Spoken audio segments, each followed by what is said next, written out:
Assalaamu calaykum waraxmatullah. Waxaad dhici karta Holland inaad u taqaanid waddan qaaradda Yurub ku yaala. Waddankaas ayaa ahaan jiray mid ka mid ah dawladihii isticmaarka ee meelo badan oo adduunka ka mid ah qabsaday, oo qaaradaha Afrika, Asia iyo labada Mareykanba meelo badan ka xukumayay. Meelo badan ayaa marka loogu magac daray.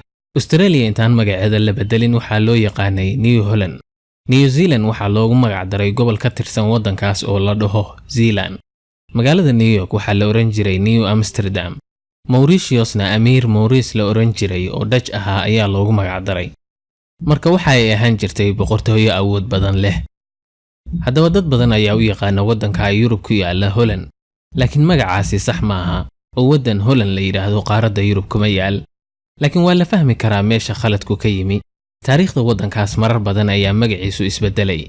Mar waxaa loo yaqaanay Dutch Republic, mar waxaa loo yaqaanay United States of Belgium.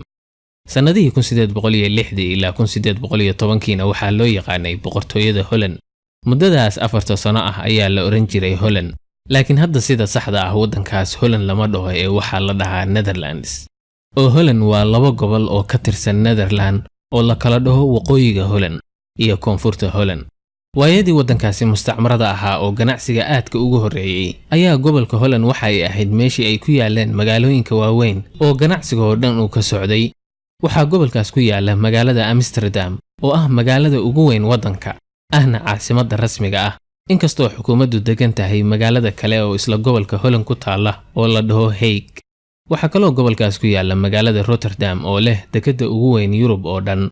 Arrimahaas oo dhan ayuu gobolkaasi caanka ku noqday, taasoo keentay in waddankii oo dhan loogu magac daro. Laakiin sida rasmiga ah waddankaasi isuma yaqaan Holland ee wuxuu isugu yeeraa The Netherlands. Haddaba haddii aad Holland waddankaas ugu yeertid waxa ay la mid tahay adoo Soomaaliya banaadir ugu yeeray. Inkastoo ay saasi tahay ayaa luqado badan waxaa waddankaas loo yaqaanaa Holland oo Netherland looguma yeero maadaama uu magacaasi caan noqday. Arrintan ayaa waxa ay kaloo la mid tahay haddii aad UK ugu yeertid England, oo UK ayaa waxay ka kooban tahay England, Scotland, Wales iyo waqooyiga Ireland.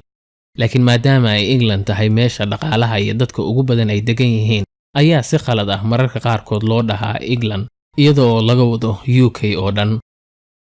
Intaas ayaa noogu jooga barnaamijkii maanta intii aan mar dambe kulmi doono. Nabadgelyo. Wassalaamu calaykum waraxmatullahi.